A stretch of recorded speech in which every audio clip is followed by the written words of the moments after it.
प्रभाकर जी ने रिटायरमेंट के बाद अपने कमरे में एसी लगवाया था ताकि बुजुर्ग पति पत्नी को गर्मी की तीव्रता से बचाया जा सके, क्योंकि उनके बच्चों ने पहले ही अपने कमरों में एसी लगवा लिए थे और बिजली का बिल प्रभाकर जी के पैसों से भरा जाता था। 1 महीने बाद जब 20,000 रुपये का बिल आया तो बच्चों को बहुत गुस्सा आया। उन्होंने प्रभाकर जी का एसी निकाल कर बेच दिया और उन्हें गालियां देकर छत पर सोने के लिए मजबूर किया। रात की असहनीय गर्मी की वजह से प्रभाकर जी और उनकी पत्नी की तबीयत बिगड़ गई, जिससे उन्होंने उसी रात घर छोड़ने का फैसला कर लिया। अगली सुबह जब वे काम पर जाने के लिए बाहर निकले तो उनके पैरों तले जमीन खिसक गई, क्योंकि दोपहर की कड़ी धूप में जब प्रभाकर जी घर लौटे तो वह पूरी तरह पसीने से तरबतर थे। घर में घुसते ही उन्होंने अपनी पत्नी को आवाज दी, अनिकेत की माँ, ठंडा पानी देना, जान घुटी जा रही है, नींबू पानी बना दो, दिल जैसे धड़क धड़क कर रहा है, डूबता जा रहा है। ये सुनकर उनकी पत्नी तुरंत रसोई में गई और नींबू पानी बनाकर उन्हें दिया। पानी पीने के बाद प्रभाकर जी को थोड़ी राहत मिली, लेकिन तेज गर्मी और पसीने की वजह से उनका रक्तचाप बहुत कम हो गया था। वे बोले, अब ये गर्मी बर्दाश्त नहीं हो रही, लेकिन क्या करें, महंगाई इतनी बढ़ गई है कि महीने की शुरुआत में ही सारे पैसे खत्म हो जाते हैं। उस पर उनकी पत्नी ने कहा, अनिकेत और अभिषेक के कमरे में तो एसी है ही, क्यों ना हम भी एक सेकंड हैंड एसी ले लें। आजकल तो किस्तों पर भी एसी मिलते हैं और एसी तो कम बिजली खर्च करते हैं। प्रभाकर जी ने अपने कंधों पर पड़े गमछे से पसीना पोंछा और खाली गिलास पानी की चौकी पर रखते हुए बोले, बात तो सही कह रही है, मैंने एक बीसी डाली है जो इस महीने टूटेगी, 50,000 की है। उसमें से एसी आसानी से लिया जा सकता है और फिर अपने कमरे का बिजली बिल भी भरा जा सकेगा। बाकी बिल तो मेरी ही पेंशन से भरता हूँ। ये सुनकर उनकी पत्नी ने थोड़ी राहत की सांस ली। घर बड़ा था, दोनों बेटों के कमरे भी बड़े थे। हर बेटे का एक ही बच्चा था, लेकिन दोनों ने 2-2 टन क्षमता के एसी लगाए थे। शादी के बाद से ही दोनों बहुएं सास ससुर से ज्यादा बातें नहीं करती थी और उनकी जिम्मेदारी भी नहीं लेती थी। हर एक बहू सिर्फ अपने पति के लिए खाना बनाती थी। जब प्रभाकर जी की पत्नी ने देखा कि बहुओं को उनके किसी भी काम में दिलचस्पी नहीं है, तब उन्होंने बिना कोई विवाद किए साफ साफ कह दिया, बेटा तुम हमारी चिंता मत करो, बस अपने पति का खाना बनाना मत भूलना। इनसे घर में झगड़े नहीं होते थे और वातावरण भी अच्छा रहता था। प्रभाकर जी की पत्नी ने कभी भी एक सास की तरह अपनी भूमिका नहीं जताई, इसलिए उन्होंने और प्रभाकर जी ने खुद ही रसोई की जिम्मेदारी ली। हालांकि घर का सारा खर्च मिलाकर ही किया जाता था। बिजली का बिल प्रभाकर जी की पेंशन से भरा जाता था और बाकी खर्च दोनों बेटे उठाते थे। राशन भी एक साथ ही आता था और जिसे जो चाहिए होता था वह अपना खुद बनाता था। प्रभाकर जी को अपने बेटों के व्यवहार से खिन्नता थी। उन्होंने अपने बेटों के पालन पोषण के लिए बहुत त्याग किए थे, लेकिन शादी के बाद उनके बेटों ने अपनी पत्नियों का ही साथ देना ज्यादा पसंद किया। पहले ही दिन प्रभाकर जी की पत्नी की बहन का निधन हो गया। प्रभाकर जी की तबीयत पहले से ही ठीक नहीं थी, इसलिए वे यात्रा करना नहीं चाहते थे, लेकिन उनकी पत्नी का आक्रोश थमने का नाम नहीं ले रहा था। उन्होंने अपनी पत्नी को गांव भेज दिया, क्योंकि उन्हें पता था कि कम से कम 10-15 दिनों तक वापस नहीं आ पाएगी। इस कारण प्रभाकर जी के खाने पीने की जिम्मेदारी अब दोनों बहुओं पर आ गई थी और इस बात की नाराजगी उनके चेहरे पर साफ झलक रही थी। प्रभाकर जी को मधुमेह था, इसलिए उन्हें सुबह 9 बजे नाश्ता चाहिए होता था, लेकिन दोनों बहुएं सुबह 10-11 बजे तक अपने एसी कमरे से बाहर नहीं निकलती थीं। प्रभाकर जी ने दोनों अपने बेटों से पहले ही कह दिया था कि जब तक तुम्हारी माँ वापस नहीं आती तब तक अपनी पत्नियों से कह दो कि वह सुबह 9 बजे मुझे नाश्ता दे दिया करें। दोनों बेटे बिना कुछ कहे अपने अपने कमरे में चले गए, लेकिन उनके चेहरे पर नाराजगी साफ नजर आ रही थी। उन्हें मालूम था कि उनकी पत्नियां ससुर की सेवा करने वाली नहीं हैं, परंतु अगले ही दिन सुबह 9 बजे दोनों बहुएं रसोई में मौजूद थीं, लेकिन वे इतनी जोर से बर्तन पटक रही थी कि उनका गुस्सा साफ झलक रहा था। जब प्रभाकर जी कमरे से बाहर आए तो उन्होंने बहुओं की बातचीत सुनी। बड़ी बहू छोटी बहू से कह रही थी, वो बुढ़िया जानबूझकर गांव चली गई और ये बोझ हमारे सिर पर डाल गई। इस पर छोटी बहू बोली, कितने नखरे हैं इस बुड्ढे के, नाश्ता 9 बजे, खाना 1 बजे, शाम को 4 बजे चाय। हे भगवान, ये दिन कैसे कटेंगे। बड़ी बहू बोली, रात भर बच्चे सोने नहीं देते, 2 बजे नींद आती है और सुबह जल्दी उठकर इस महाराज के लिए नाश्ता बनाना पड़ता है। ये सब सुनकर प्रभाकर जी का मन बहुत दुखी हो गया। उनकी पत्नी ने कभी भी उन्हें भूखा नहीं रखा था। उन्हें 9 बजे गर्मा गर्म साबूदाना या दलिया मिलता था जिसमें चीनी नहीं होती थी। उन्हें चाय भी बिना चीनी की ही मिलती थी। लेकिन आज बहुओं ने केवल कुछ बिस्किट और 1 कप चाय मेज पर रख दी थी। चाय में बहुत ज्यादा पानी था और चाय पत्ती इतनी ज्यादा डाली थी कि चाय बहुत ही कड़वी हो गई थी। प्रभाकर जी को ऐसी चाय की आदत नहीं थी। उन्होंने पहला घूंट लिया और तुरंत ही कप एक तरफ रख दिया। दोनों बहुएं अपने कमरे में वापस चली गईं। धूप आज बहुत तेज थी। घर के अंदर भी हवा बंद सी लग रही थी। पसीना रुकने का नाम ही नहीं ले रहा था। वे अभी अभी नहाकर आए थे, फिर भी पूरी तरह पसीने में भीगे हुए थे। ऊपर से इस कड़वी चाय ने उनके मुंह का स्वाद और भी खराब कर दिया था। उन्होंने आंखों में छलकते आंसू पोंछे और रसोई की ओर चल पड़े। वहां जाकर उन्होंने देखा कि रसोई पूरी तरह बिखरी पड़ी थी। उनकी पत्नी बहुत साफ सफाई पसंद करती थी। वह रात को सोने से पहले चाहे कितने बर्तन किसी के भी हो पूरी तरह साफ करके ही सोती थी। लेकिन बहुएं कुछ अलग ही थी। जब मन होता तब काम करती, नहीं तो बिल्कुल नहीं। कभी कभी तो वे दोनों खाना ही नहीं बनाती थी। तब दोनों बेटे माँ के कमरे में आकर कहते, माँ जो कुछ भी आपने पापा के लिए बनाया है वो हमें भी दे दो, क्योंकि आज कृतिका की तबीयत ठीक नहीं है। तो दूसरा बेटा कहता, पूर्वा भी बीमार है। प्रभाकर जी की पत्नी चुपचाप बेटों को भी खाना परोस देती थी।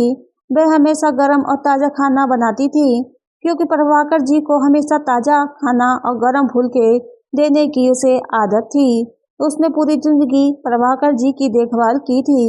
लेकिन आज उसी घर में अपनी ही बहुओं के व्यवहार से उन्हें अकेलेपन का एहसास हो रहा था। कभी कभी अगर रात को रोटी बच भी जाती थी तो प्रभाकर जी की पत्नी सुबह उठकर खुद नाश्ते में खा लेती थी। लेकिन उन्होंने कभी प्रभाकर जी को बासी रोटी नहीं दी थी। पत्नी और बहू के जो कर्तव्य होते हैं वे सभी प्रभाकर जी की पत्नी ने पूरी निष्ठा से निभाए थे। लेकिन उनकी बहुओं को उससे कोई मतलब नहीं था। वह उद्धट और आलसी थी। प्रभाकर जी ने जब रसोई की हालत देखी तो वह हैरान रह गए। रात के गंदे बर्तन शेल्फ में पड़े हुए थे। रसोई घर बड़ा और सुंदर था, लेकिन उस समय वह बहुत गंदा दिखाई दे रहा था। उन्होंने फ्रिज खोला, वहां से ब्रेड और मक्खन निकाला, 2 स्लाइड्स पर मक्खन लगाया और वही खा लिया। पानी के एक घूंट से वह सूखा गौर निगल गए।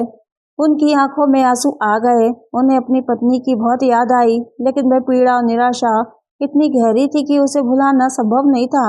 दोपहर के खाने में उन्हें कल की बनी रोटी और सब्जी दी गई। भीषण गर्मी और बार बार लोड शेडिंग के कारण फ्रिज ठीक से काम नहीं कर रहा था, जिससे सब्जी सड़ने लगी थी और उसमें से दुर्गंध आ रही थी। प्रभाकर जी के मन में विचार आया कि पिछले 34 सालों में उनकी पत्नी ने उन्हें कभी बासी रोटी नहीं दी थी और आज उन्हें इस सड़ी हुई सब्जी की दुर्गंध सहनी पड़ रही है।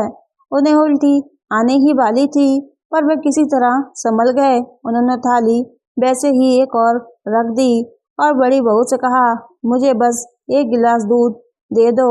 इस पर बड़ी बहू नाराज होकर बोली, पिताजी आपके बहुत नखरे हैं, अब रोटी सब्जी दी तो अब दूध भी चाहिए। ये सुनकर प्रभाकर जी को बहुत गुस्सा आया। वे बोले, क्या तुम अपने पिता को भी ऐसा खाना देती? देखो ये सब्जी सड़ गई है, कितनी बदबू आ रही है और रोटी भी बासी है। प्रभाकर जी की पत्नी ने उन्हें पहले ही समझाया था कि बहुओं से झगड़ा मत करना, लेकिन अब उनका धैर्य खत्म हो गया था। ये सुनकर बड़ी बहू और भी भड़क गई। उसका चेहरा गुस्से से लाल हो गया और वह तिरस्कार भरे स्वर में बोली, एक काम करो, माँ को वापस बुला लो, वही आपकी देखभाल कर सकती है। क्या मुसीबत है, कभी ये नहीं चाहिए कभी वह नहीं चाहिए। सब्जी बिल्कुल ठीक है, लेकिन आपको तो बदबू आ रही है। अरे जैसे सारा घर खर्च आप ही चला रहे हो। ये कहकर मैं निश्चित होकर अपने कमरे में चली गई। दरवाजे के पास खड़ा प्रभाकर जी का 5 साल का पोता ये सब देख रहा था। प्रभाकर जी ने अपनी आंखों में आंसू आए, हाथ से पोंछे। तभी वह छोटा बच्चा दौड़कर रसोई में गया, एक कांच का गिलास लिया, फ्रिज से दूध निकाला और एक गिलास भरकर अपने दादा के सामने रखते हुए बोला, दादाजी ये दूध पी लीजिए। ये देखकर प्रभाकर जी का हृदय प्रेम से भर गया। उन्होंने पोते को गोद में उठाया, प्यार से अपने सीने से लगाया और उनके माथे पर चुम्बन लिया। वे बोले, तू तो मेरा खून है ना, इसलिए तुझे कुछ नहीं कहा। लेकिन दादा को भूखा रहना पड़ा। वह छोटा बच्चा भी दादा की गोद में चढ़ गया और बोला, दादाजी आप चिंता मत करो, जब मैं बड़ा हो जाऊंगा और मेरी पत्नी आएगी तो मैं उससे भी कहूँगा कि मेरे माता पिता को भी बासी खाना खिलाया जाए। वह छोटा सा बच्चा आंख मारते हुए ये बात बोला जैसे कि उसे अपने दादाजी को खुश करना हो। एक पल में ही प्रभाकर जी के चेहरे पर हंसी आ गई। बच्चों की ऐसी बातें होती हैं कि इंसान का अंतःकरण हिला देती हैं। रात को दोनों बच्चे वापस आ गए और खाने के लिए डाइनिंग टेबल पर बैठे। आज मटर पनीर बनाया गया था, लेकिन उसकी हालत बहुत अजीब थी। ग्रेवी फीकी लग रही थी और उसमें प्याज के बड़े बड़े टुकड़े तैर रहे थे। प्रभाकर जी ने खाना देखा और झुंझुला गए। वे बोले, ये क्या खाना बनाया है, देखो तो सही, प्याज और टमाटर पानी में तैर रहे हैं। तुम्हारी माँ ने कभी ऐसा अध पका खाना परोसा था क्या? अरे तुम्हारी पत्नियां तो नारी जाति के लिए कलंक हैं, इन्हें साधारण खाना बनाना भी नहीं आता। अनिकेत ने कहा, ऐसा कुछ भी बुरा नहीं है पापा, चल सकता है। इसमें मटर पनीर अपनी थाली में परोसा और बच्चों के साथ खाने लगा। वे आगे बोला, माँ को खाना बनाना और घर संभालना आता था क्योंकि वह पढ़ी लिखी नहीं थी, लेकिन आज की लड़कियाँ उच्च शिक्षा लेती हैं, इसलिए उनके पास घर संभालने का समय नहीं होता। हम भी तो समझौता कर ही रहे हैं ना। ये सुनकर प्रभाकर जी का गुस्सा और बढ़ गया। वे बोले, अच्छी पढ़ाई का मतलब क्या ससुर से उग्र होकर बात करना है? अगर पढ़ाई से घर का काम और इंसानियत संभालने की समझ नहीं आती तो तुम्हारी अनपढ़ माँ उनसे 100 गुना अच्छी थी। उसने कभी मेरे माँ बाप के सामने आवाज नहीं उठाई, कभी मुझे ऐसा बेस्वाद खाना नहीं दिया। शादी से पहले अगर तुम्हारे खाने में थोड़ी भी कमी होती थी तो तुम माँ पर चिल्लाते थे, माँ ये क्या किया, दिन भर थक कर आते हैं, कम से कम खाना तो अच्छा दो। लेकिन अब ये खाना तुम्हें सहज स्वीकार्य है। ये बोलकर उन्होंने कुर्सी पीछे खिसकाई और उठ खड़े हुए। वे बोले, अनिकेत खाना खत्म होने के बाद बाजार से दही ले आना, मैं दही के साथ रोटी खाऊंगा। अनिकेत बोला, ठीक है पापा, मैं दही ले आऊंगा। प्रभाकर जी ने कहा, सुबह के नाश्ते के लिए मुझे ब्रेड और शुद्ध दूध चाहिए। ब्रेड तुम लेकर आना, दूध मैं खुद जाकर देख लूंगा और अपनी पत्नी से कहो कि वे अपने कमरे में ही बैठी रहें, मुझे मेरे नाश्ते के लिए उसकी ज़रूरत नहीं है। ऐसा कहकर वह गुस्से में अपने कमरे में चले गए। उनकी पत्नी को मैके गए हुए सिर्फ 24 घंटे ही हुए थे, लेकिन उनकी हालत ऐसी हो गई थी कि अतः उन्होंने अपनी पत्नी को फ़ोन लगाया। फ़ोन पर उनकी पत्नी हिचकी लेते हुए रो रही थी।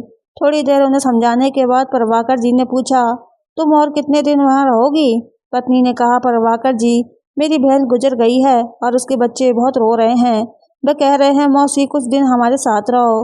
प्रभाकर जी ने कहा, अगर तुम वहीं रुकी रही तो शायद मैं जिंदा रहूं या नहीं, पता नहीं। ये सुनकर उसकी पत्नी घबरा गई। वह बोली, प्रभाकर जी भगवान न करे ऐसा कुछ हो, आप ऐसा क्यों बोल रहे हैं? प्रभाकर जी ने कहा, इन दोनों ने मेरा जीना नरक बना दिया है। सुबह कड़वा चाय सामने लाते हैं, कभी बासी रोटी और सब्जी। तुम्हें तो पता है मुझे ऐसा खाना खाने की आदत नहीं है। कुछ कहो तो इनके मुंह पर 2 हाथ लंबी जुबान लग जाती है। ये सब मैं एक दिन भी सहन नहीं कर सकता। फिर भी मैंने तुम्हें कभी वहाँ रुकने से मना नहीं किया होता था, लेकिन भगवान के लिए जितनी जल्दी हो सके वापस आ जाओ। 4 दिन प्रभाकर जी ने दही और ब्रेड खाकर जैसे तैसे दिन बिताए, अतः उनकी पत्नी लौट आई तो चैन मिला। लेकिन दोनों ही तेज गर्मी से परेशान थे। प्रभाकर जी के पूरे शरीर पर पसीने के कारण लाल दाने निकल आए थे। उनकी पत्नी ने कहा, गांव में बहुत गर्मी है। अनुज ने उनके कमरे में एसी लगवाया था, इसलिए रात को कुछ नींद आ जाती थी, लेकिन बेचारा ज़्यादा बिजली का बिल नहीं भर सकता था, इसलिए दिन में बहुत गर्मी लगती थी। प्रभाकर जी के हाथ और सीने पर लाल दाने निकल आए थे। जरा सा पसीना आता तो जलन होती थी। दोनों गर्मी से बेहद बेचैन थे। उनके दोनों बच्चे पहले ही कह चुके थे कि हमारे खर्च बहुत बढ़ गए हैं, हम अभी एक और एसी नहीं लगवा सकते। ये सुनकर प्रभाकर जी ने सोचा कि अब समय आ गया है कि वे अपने पैसों से 1 टन की क्षमता वाली एसी खरीदें और अपने ही कमरे में लगवाएं। ये सुनकर दोनों बच्चे हैरान रह गए। एसी चालू करते ही दोनों ने राहत की सांस ली। रात को बच्चे उनके कमरे में आए और बोले, पापा आपने बताया ही नहीं कि आप एसी खरीदने वाले हैं। प्रभाकर जी बोले, तुमसे पूछकर भी क्या फायदा, पहले ही तो साफ मना कर दिया था। मैं कूलर इस्तेमाल कर रहा था लेकिन अब वो भी खराब हो गया है, इसलिए एसी लिया है। जिंदगी भर संघर्ष ही किया, लेकिन कम से कम अब तो हमें थोड़ी राहत मिले। तुम लोगों को अच्छी नौकरियां मिली तो लगा था कि हमारे भी दिन अच्छे आएंगे, पर हम तो उस मामले में बदनसीबी ही निकले। प्रभाकर जी की शिकायतें थम नहीं रही थीं। उनकी पत्नी ने कहा, ऐसा मत कहिए, थोड़े शांत हो जाइए। बच्चों, दरअसल कूलर खराब हो गया और तुम्हारे पिताजी और मुझे घमौरियाँ बहुत हो गई थी, इसलिए मैंने ही इन्हें कहा कि एसी ले लो। अब गर्मी बर्दाश्त नहीं होती, अब तो हम बूढ़े हो गए हैं, थोड़ी राहत तो चाहिए। उसने प्रभाकर जी की बाह ऊपर कर बच्चों को उनके घायल हाथ दिखाए। उनके पूरे हाथ पर बड़े बड़े घाव थे। ये देखकर दोनों बच्चे शर्मिंदा होकर कमरे से बाहर चले गए। प्रभाकर जी और उनकी पत्नी बहुत ही सावधानी से एसी का उपयोग कर रहे थे, लेकिन उनकी बहुएं एसी 24 घंटे चालू रखती थी। उन्हें घर से बाहर जाना पसंद नहीं था। अगर 1 घंटे के लिए बाहर जाती भी थी तो सिर्फ जल्दी जल्दी खाना बनाकर निपट जाती थी। प्रभाकर जी की बहुएं उन्हें कुछ भी खाने को दे देती थी, लेकिन उनके पति जो भी खाते थे, इसलिए प्रभाकर जी और उनकी पत्नी को कोई आपत्ति नहीं थी। लेकिन 1 महीने बाद जब बिजली का बिल 20,000 रुपये आया तो बच्चों ने घर में हंगामा कर दिया और गुस्से में बिल प्रभाकर जी के मुंह पर फेंकते हुए बोले, पापा देखिए, इतना बड़ा बिल, इसे भरेगा कौन? ये देखकर प्रभाकर जी को बहुत गुस्सा आया। उन्होंने बिल उठाकर देखा, सच में 20,000 रुपये का बिल आया था। इससे पहले करीब 15 से 16,000 रुपये का बिल आता था, जो वे अपनी पेंशन से भरते थे। प्रभाकर जी शांत होकर बोले, ऐसा क्यों चिल्ला रहे हो? घर में 3 एसी चल रहे होते हैं तो बिल तो इतना आएगा ही ना। अनिकेत गुस्से में बोला, ये बिल कौन भरेगा? प्रभाकर जी बोले, पहले भी मेरी पेंशन से ये बिल भरता था, अब 5,000 रुपये तुम दोनों डाल दो तो क्या बुरा है? अनिकेत गुस्से में बोला, मेरी लॉटरी नहीं लगी है कि मैं 5,000 रुपये डालूं। घर का खर्च पहले ही बहुत है और मेरे बच्चे की फीस 8,000 रुपये है, मैं नहीं कर सकता। उनका छोटा भाई बोला, मैं कहाँ लाखों का वेतन कमाता हूँ, मुझे बेटे की स्कूल की एडमिशन के लिए 25,000 रुपये चाहिए, वो भी नहीं जुटा पा रहा हूँ, तो बिजली का बिल कैसे भरूं? प्रभाकर जी गुस्से में बोले, कई सालों से मैं ही तुम्हारे कमरे का एसी का बिल भरता आया हूँ और खुद गर्मी में तड़पता रहा हूँ। अब मेरी बारी आई तो तुमको परेशानी हो रही है। ठीक है, अब हर किसी को अपना खर्च खुद उठाना होगा। बिजली का बिल तुम अपना अपना भरो, मैं अपना भर लूँगा और घर का खर्च तो मेरी पेंशन से मैं और मेरी पत्नी दोनों आराम से चला लेंगे। ये सुनते ही दोनों बच्चे गुस्से में आ गए। बड़ा बेटा बोला, ठीक है फिर, अब सब कुछ छोड़कर बाहर जाने की तैयारी करो। प्रभाकर जी का गुस्सा बढ़ गया। उन्होंने कहा, मैं क्यों जाऊं अपना घर छोड़कर? दोनों बच्चे आगे बढ़े जैसे कि लड़ने को तैयार थे। उनकी पत्नी बीच में आई, बोली, तुमको शर्म नहीं आती? तुम अपने बाप को मारने जा रहे हो? बच्चों ने नहीं सुना और उनमें से एक ने उन्हें जोर से धक्का दे दिया, जिससे वे जोर से जमीन पर गिर पड़ी। प्रभाकर जी का हाथ उन्होंने मजबूती से पकड़ा और कहा, ये घर सिर्फ तुम्हारा नहीं है, हमारा भी है, इसलिए हमारे ऊपर बैठने की कोशिश मत करना। हम इतना बड़ा बिल नहीं भर सकते और अगर कूलर खराब हो गया था तो उसे हमें दे देना चाहिए था। हम पहले ही अपने खर्चों से परेशान थे। ये आखिरी लाइन अभिषेक ने गुस्से में कहा था। अनिकेत गुस्से में बोला, उनका हाथ पकड़ो, चलो इस एसी को उतार कर बेच डालते हैं। नया एसी है, आराम से बिक जाएगा और इन दोनों को छत के ऊपरी कमरे में डाल दो। ये बुजुर्ग भाई बाकी का जीवन बिता लें, यही उनके लिए सही है। अभिषेक ने इतनी जोर से प्रभाकर जी का हाथ पकड़ा था कि उन्हें जबरदस्त दर्द होने लगा। ब्लड हड्डियां टूट जाएंगी ऐसा उन्हें लगने लगा। दर्द से वह तड़पने लगे। उनकी पत्नी की आंखों में भी आंसू थे। वह पहले से ही जोर से गिर पड़ी थी, लेकिन जैसे तैसे उठकर प्रभाकर जी के साथ खड़ी हो गई। दोनों बेटों ने उनका सारा सामान उठाया और उन्हें छत के ऊपरी कमरे में फेंक दिया। वहाँ पंखा न था, न लाइट थी। जाओ ऊपर सो, अब हम ये एसी उतार कर बेचते ही हैं। ये कहकर उन्होंने एसी भी उतार कर बेच दिया। प्रभाकर जी और उनकी पत्नी रुक रुक कर रोते रहे। उन्होंने अपना पूरा जीवन बच्चों के लिए बलिदान किया था और अब ये वक्त देखना पड़ा। जो सुख के दिन उन्होंने कभी चाहे थे वो तो दुख के ही थे। बच्चों ने उन्हें इतनी अपमानजनक तरीके से पेश आकर मजबूर कर दिया कि वे दोनों बिल्कुल हताश हो गए। ऊपरी कमरे में गर्मी और भी बढ़ गई थी। पूरे घर पर बच्चों ने कब्जा कर लिया था और माँ बाप के कमरे में भी ताला लगा कर रखा था ताकि वे फिर से अंदर न जा सके। गर्म हवा की लपट उनके कानों में पड़ रही थी। उनके शरीर पर कांपते हुए पसीने के घाव जलने लगे थे। एक रात दोनों ने घर छोड़ने का फैसला किया और वहां से निकल गए। सुबह जब दोनों बच्चे ऑफिस के लिए निकले तो उन्हें कोई फर्क नहीं पड़ा। उल्टा उन्हें खुशी हुई कि पूरा घर उनके कब्जे में आ गया। लेकिन किस्मत का खेल कुछ और ही था। ऑफिस पहुंचने के बाद दोनों को वहां से निकाल दिया गया। अभिषेक के बॉस ने गुस्से में कहा, तेरी लापरवाही के कारण मेरी अहम फाइल खो गई, जिससे मुझे लाखों का नुकसान हुआ है। तुझे नौकरी से निकाल दिया गया है। अनिकेत के बॉस ने गुस्से में कहा, मैंने तुझे पैसों की हेराफेरी करते हुए देखा है। तू अपनी फायदेमंद ऑर्डर लाकर खुद ही बेचता है। मैं ये कभी बर्दाश्त नहीं कर सकता। जा, तुझे नौकरी से निकाल दिया गया है। अनिकेत ने यह गैर व्यवहार अपनी पत्नी और बच्चों के हट के कारण किया था। उनकी लगातार मांगों के कारण उसे ये सब करना पड़ा। दोनों ऑफिस से रोते रोते घर आए। जब उनकी पत्नी को ये सब पता चला तो वह डर गई। इसके बाद अनिकेत ने अपनी पत्नी पर गुस्से में चिल्लाना शुरू कर दिया, तुम्हारे कारण ही हमें अपने माता पिता को घर से बाहर निकालना पड़ा और अब हमारे कठिन दिनों की शुरुआत हो गई है। अब शायद हमें भूखा मरना पड़ेगा। प्रभाकर जी और उसकी पत्नी गांव जा रहे थे। उनकी पत्नी की बहन का निधन हो गया था। उनका बेटा अनुज बहुत अच्छा निकला। अनुज ने उन्हें खुशी खुशी अपने घर में रखा और उनकी बहुत सेवा की। उनके रहने के लिए एयर कंडीशनर वाली कमरे की व्यवस्था की।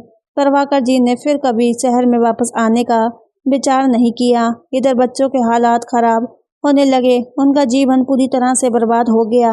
उनका घर बिक गया, नौकरियां चली गई और उनकी पत्नियां उन्हें तंग करना शुरू कर दिया।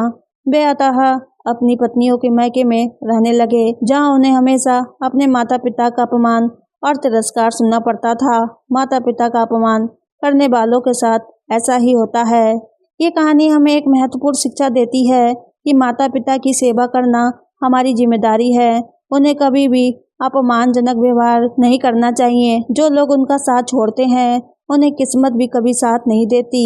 तो दोस्तों, इस कहानी के बारे में आपकी क्या राय है, हमें कमेंट करके जरूर बताएं। कहानी अगर पसंद आए तो चैनल को सब्सक्राइब, वीडियो को लाइक करना ना भूलें। फिर मिलते हैं आपसे एक नई कहानी के साथ। जब तक के लिए दीजिए इजाजत। धन्यवाद।